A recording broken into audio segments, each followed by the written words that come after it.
நம சிவாய போற்றிவோம். ஓம் சிவாய நமக. என் அன்பு குழந்தையே, இன்று இப்பொழுது என் அதிர்ஷ்ட வாக்குகளை பெற்றுக்கொள்ளும் பிரார்த்தத்தை அடைந்திருக்கிறாய் அல்லவா? நீதான் என் அதிர்ஷ்டசாலி பிள்ளை. ஆம் குழந்தையே, இந்த நாளை எனது இந்த வாக்கோடே துவங்கு.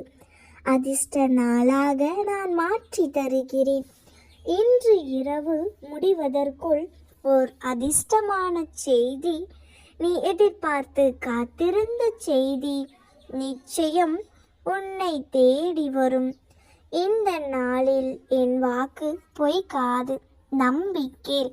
நிச்சயமாக நல்லதை நான் நடத்தி காட்டுகிறேன்.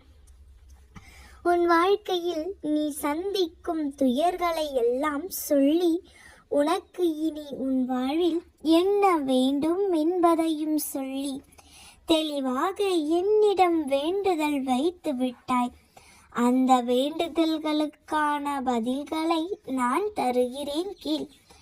உன் வாழ்க்கையில் நான் என்ன செய்து கொண்டு இருக்கிறேன் என்று தெரியுமா? இந்த வாழ்க்கையில் உன்னை ஏணி போல படிப்படியாக உயர்த்த எல்லா சூழ்நிலைகளையும் சரி செய்து கொண்டு வருகிறேன். என் குழந்தையே, நீ இப்பொழுது 2 படிகள்தான் ஏறி உள்ளாய். இன்னும் மேலே ஏற நிறைய படிகளும் நிறைய காலகட்டங்களும் இருக்கின்றன. எதுவும் இங்கு முடிந்து போகவில்லை குழந்தையே. சந்தோஷங்கள், சுப நிகழ்வுகள், ஆசீர்வாதங்கள் என்ற எல்லாமே இனிதான் உன் வாழ்வில் ஆரம்பமாக போகிறது. இனி உன் வாழ்வில் பல திருப்பங்கள், பல காலகட்டங்களையும் நீ காண போகிறாய். அவற்றையெல்லாம் நீ தாண்டிதான் வர வேண்டும். ஒரு விஷயத்தில் நீ முன்னேறுகிறாய் என்றால் அதில் மேலும் நீ என்ன செய்யலாம் என்றுதான் யோசிக்க வேண்டுமே தவிர, நடந்து முடிந்தவற்றையும் தவறாக நடந்தவற்றையும் எவ்வாறு சரி செய்யலாம் என்றெல்லாம் யோசித்து கொண்டு இருக்காதே. நிச்சயமாக உன் குழப்பங்களும் கேள்விகளும் இன்று எல்லாவற்றிற்கும் ஒரு நாள் ஒரு பதிலை கொடுப்பேன். உனக்கான ஒரு நல் வழியை நான் காட்டுவேன். சர்வ நிச்சயமாக நீ உயரத்தான் போகிறாய். ஏன் எனக்கு இத்தனை கஷ்டங்கள் என்று கேள்வி கேட்கிறாய் அல்லவா? நீ வைரக்கல். உன்னை சரியான வடிவம் கொண்டு வந்து வெளிச்சத்தின் பேரொளி போல் வீசவே இவற்றையெல்லாம் செய்து வருகிறேன்.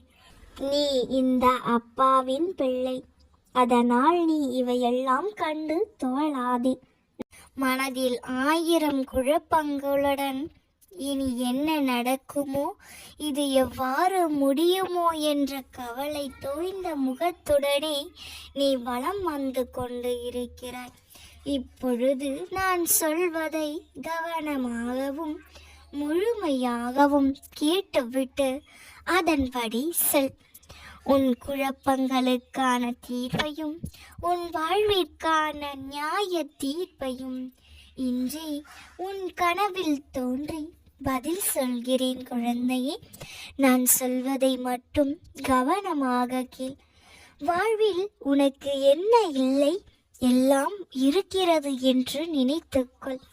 எல்லாம் சந்தோஷமான சூழலாய் உன்னை வந்து சேரும். நிம்மதியாக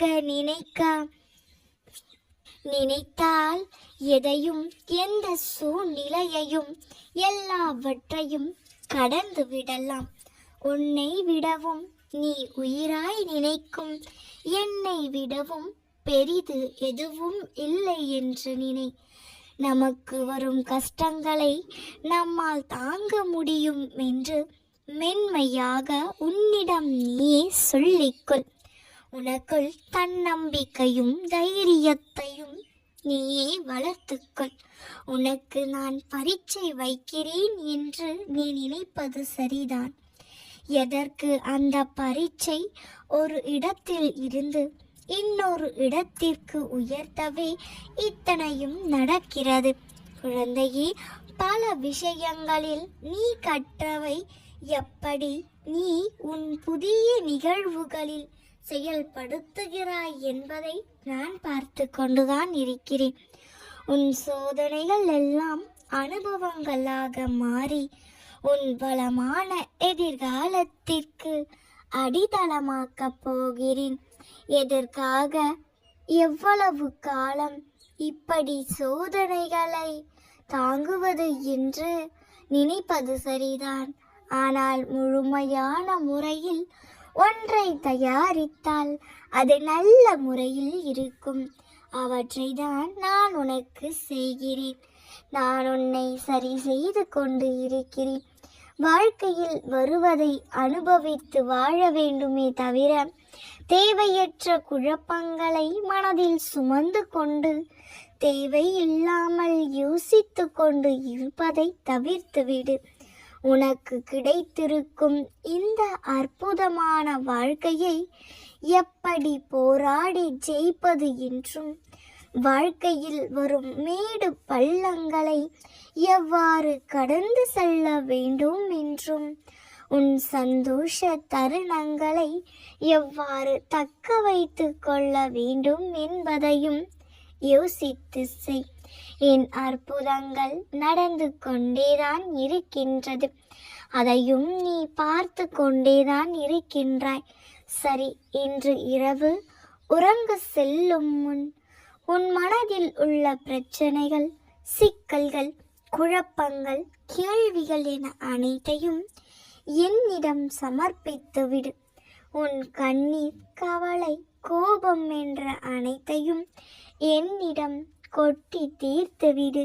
உன் குறைகளை எல்லாம் என்னிடம் சொல்லிவிட்டு லேசான மனதுடன் கண்களை மூடி ஓம் நம சிவாய போற்றிவோம் என்று 7 முறை கூறிவிட்டு உறங்க செல். உன் அத்தனை கேள்விகளுக்கும் உன் அத்தனை சந்தேகங்களுக்கான நியாய தீர்வை நான் சொல்கிறேன். எதிர்கொள்ளும் கஷ்டங்களாலும் துன்பங்களாலும் உன் வாழ்க்கையை வெறுக்கும் அளவிற்கு நீ வந்து விட்டாய். உன் வாழ்க்கையை நீ அனுபவித்து வாழ வேண்டும் என்பதே என்னுடைய கட்டளை. அதற்கு தடையாக உள்ள கஷ்டங்களையும் பிரச்சனைகளையும் வேறு விதமான சூழல்களையும் நீக்கி எல்லாவற்றிலும் இருந்து சம்பூரணமாக வாழ வேண்டும் என்பதே என் விருப்பம். என் விருப்பம் உன் வாழ்வில் நடைமுறைக்கு வர வேண்டும் என்றால் நான் உன் மனதில் இருக்க வேண்டும். நான் உன் மனதில் இருப்பதை எப்படி அறிந்து கொள்வது என்று கேட்கிறாய். எந்த மனதில் அமைதியும் சாந்தமும் இருக்கிறதோ, எந்த மனம் அன்பினால் நெகிழ்கிறதோ, எந்த மனம் எப்பொழுதும் பொறுமை காக்கிறதோ, எந்த மனம் அனைத்தையும் சகிக்கிறதோ, அந்த மனதில்தான் நான் என்றும் குடியிருப்பேன்.